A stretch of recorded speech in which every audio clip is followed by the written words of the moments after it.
Merci de nous avoir rejoints.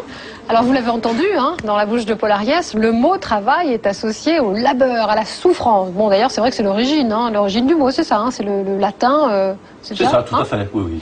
Tripalium, voilà, Tripalium. je reprends mes notes. L'instrument de torture. L'instrument de torture. Alors est-ce que pour vous tous, pour vous trois, est-ce qu'il s'agit d'un labeur, d'une souffrance, ou au contraire quand même d'un épanouissement et d'une richesse?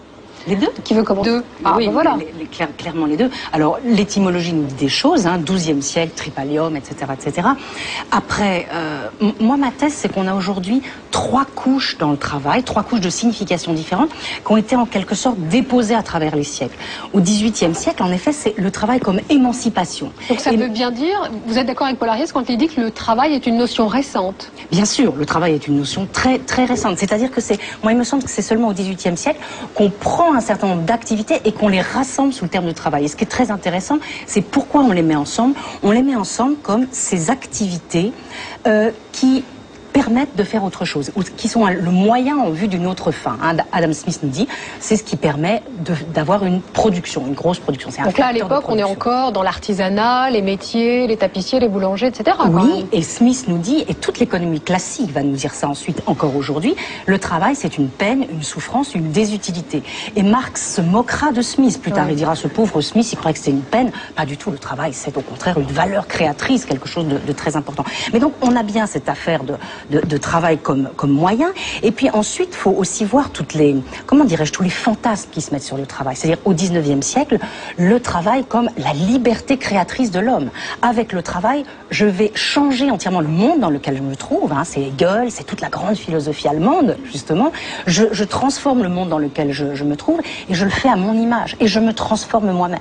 Et puis le travail, c'est aussi ce système de distribution des revenus, des droits et des protections. Et ces 3 significations radicalement différentes. Et je crois que quand on a un débat, on ne sait jamais très bien à laquelle on se réfère. Mais en tout cas, je suis d'accord pour dire que c'est un concept récent et c'est un concept extrêmement ambigu. Alors, merci pour cet éclairage historique. Avant de vous donner la parole, je voudrais quand même revenir sur l'idée philosophique posée au début de cette émission. Est-ce que l'homme est fait pour travailler? Est-ce que le travail, c'est une valeur humaine? Visiblement, pour Paul Ariès, pas du tout. Hein.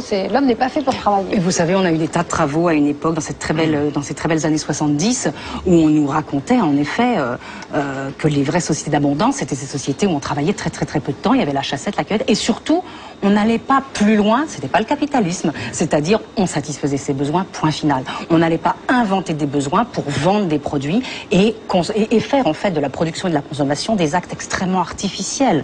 Et dans cette mesure, oui, je le rejoins, bien sûr, l'homme n'est pas fait pour travailler. Mais vous voulez dire que vous aussi, comme Paul Ariès, vous pourriez vous passer d'Internet, de Google, de livres à profusion? Non, mais il y a nous comme individus, et je crois que ce qu'il faut dire en même temps, que peut-être Paul Ariès n'a pas assez souligné, je crois que c'est très important de le souligner. Moi, quand j'ai écrit mon bouquin « Le travail, une valeur en voie de disparition », j'ai eu la moitié des gens qui étaient absolument épouvantés par cette idée. Il faut dire que dans la société dans laquelle on se trouve, ne pas avoir de travail, c'est épouvantable. Être au chômage, c'est perdre énormément de choses, c'est ne pas avoir le revenu, ne pas avoir de liens sociaux, etc., etc. Donc aujourd'hui, oui, le travail est un fait social total et norme absolue. Donc d'où l'intérêt d'avoir du travail, j'imagine. Sophie de Menton, je vous ai vu piaffer d'impatience. Ça me rappelle une phrase très drôle, qui est « il ne faut pas laisser les intellectuels jouer avec les allumettes ». Et j'ai vraiment l'impression en même temps, vous dites des choses qui, mises bout à bout, mises non bout à bout, sont intelligentes, et l'ensemble donne une espèce de raisonnement surréaliste, idéologique, qui n'a rien à voir avec la vie. Alors d'abord, je ne sais pas ce que ça veut dire que le mot travail, à vous entendre, car me dire qu'il est apparu au XVIIIe, ça me fait légèrement sourire. Depuis que l'homme est sur Terre, il travaille. Alors d'ailleurs, il y a même des religions qui ont dit que l'homme était sur Terre et la malédiction était « tu gagneras ton pain à la sueur de ton front ». Donc il y a cette notion de gagner sa vie. Gagner sa vie est une très belle formule parce qu'il y a le gain en tant que gain financier et puis il y a gagner sa vie, c'est-à-dire la remplir. Donc je crois qu'il faut différencier totalement les choses. Il y a toujours eu des travaux pénibles, il y en a d'autres qui le sont beaucoup moins. Il y a cette phrase magnifique qui dit « choisis ton métier et tu ne travailleras jamais ». Mais à vous entendre, vous êtes désespérant. Vous êtes désespérant parce qu'à ce moment-là, il n'y a rien de plus ennuyeux pour les enfants que de travailler. Parce que ça, alors vraiment, alors l'ennui commence au berceau. À 5 ans, quand on leur dit va apprendre tes leçons, et à 7 ans qu'on fait faire les tables de multiplication, personnellement, je n'y reviendrai jamais. Donc je pense que c'est le travail le plus pénible que j'ai jamais connu.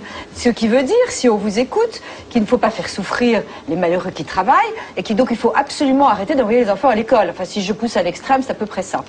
Donc je crois que tout ce que vous avez dit est le terreau du désespoir. Naître un jour et avoir droit à un minimum garanti. Mais là, nous sommes dans un dialogue de pays gâtés et de riches. Il y a des gens qui vivent avec moins d'1 euro par jour. Dites-leur qu'il faut une décroissance.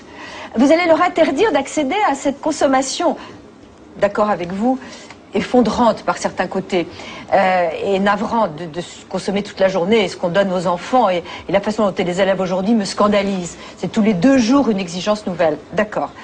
Mais même ce revenu minimum que nous souhaitons quand même garantir d'ailleurs à tous ces pays en voie de développement, il faudra bien des gens pour créer une certaine richesse qu'il faudra répartir.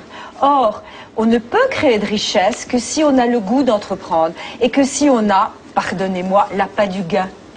Moi je reviens juste sur ce que vous venez de dire, hein, le goût d'entreprendre. Bon, la seule chose que j'ai pas compris dans votre raisonnement, Paul Ariès, c'est que vous-même, vous avez un point commun avec Sophie de Monton. Vous êtes tous deux chefs d'entreprise. Vous êtes patron d'un journal. Vous êtes voilà certainement à la tête de petites entreprises, je ne sais plus lesquelles, mais en tout cas, vous-même, vous êtes créateur d'entreprises. Oui, on peut se rassurer parce que la presse n'est pas supposée gagner d'argent. Elle n'en gagne pas. Créer peut-être à l'abri des emplois. Voilà. Je dirais la grande différence, c'est qu'effectivement, lorsque nous écrivons, nous n'avons pas le sentiment de travailler. Lorsqu'un employé de fast-food, lorsqu'un OS, lorsqu'un employé de télémarketing se rend effectivement au turbin, lui, il a le sentiment de travailler. Erreur. Et lui, il voit immédiatement la différence qui existe entre les deux. La grande philosophe Hannah Arendt disait qu'il n'y avait rien de pire qu'une société fondée sur le travail sans travail. C'est-à-dire toute la souffrance sociale vient spécifiquement de là aujourd'hui. Et puis on ne peut pas raisonner dans l'absolu. C'est-à-dire qu'aujourd'hui, il faut partir d'une réalité concrète. On sait que la Terre ne peut pas absorber chaque année plus de 3 milliards de tonnes d'équivalent carbone. C'est-à-dire si on traduit toutes nos activités, le fait de manger, de s'habiller, de se déplacer en équivalent carbone, si on dépasse ces 3 milliards, on bousille la planète. Attendez, je termine. 3 milliards de tonnes d'équivalent carbone pour 6 milliards d'humains. Ça donne 500 kilos d'équivalent carbone par personne et par an. C'est-à-dire un vol en avion, aller-retour Paris-New York, 5000 km par an en voiture. On se rend compte, effectivement, de la nécessité de changer radicalement nos modes de vie. Mais pas par la décroissance. Et c'est justement parce que il y aura autre chose et que j'ai l'espoir qu'on trouvera des énergies de substitution, que c'est vrai que le pétrole, il n'y en a pas, mais on trouvera. On a toujours trouvé, il n'y a aucun espèce de problème. Et c'est en rationnant et en mélangeant, si vous voulez, une idéologie politique à un problème, je dirais, écologique, qu'on arrive à ce type d'aberration. Il n'y a eu aucune période dans l'histoire où la décroissance a été une période heureuse. Je veux dire que l'homme a besoin de se dépasser, de croire, d'avoir un espoir de s'enrichir, tout simplement.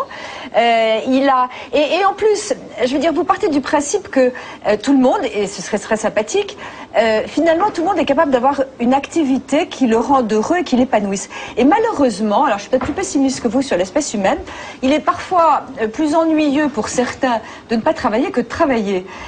Je crois qu'arriver à trouver soi-même, il faut une culture, il faut des ressources intérieures, il faut avoir été éduqué à l'art, il faut être capable de dépasser, de penser, d'aimer. Eh bien, je ne suis pas sûre que tout le monde puisse, et je pense que le travail est un enrichissement justement de l'homme qui le fait dépasser cette inactivité. Alors, enrichissement ou labeur, hein, labeur pénible, on a compris, ou les deux, hein, on a compris vos 3 points de vue.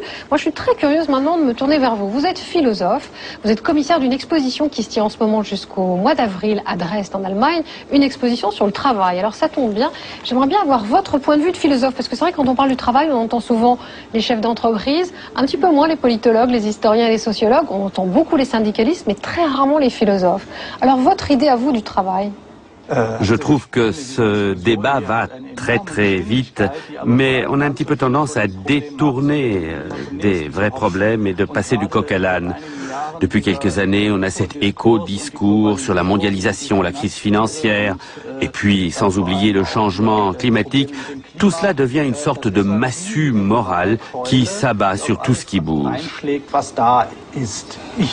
Oui, d'avoir une optique historique sur le travail est une chose importante.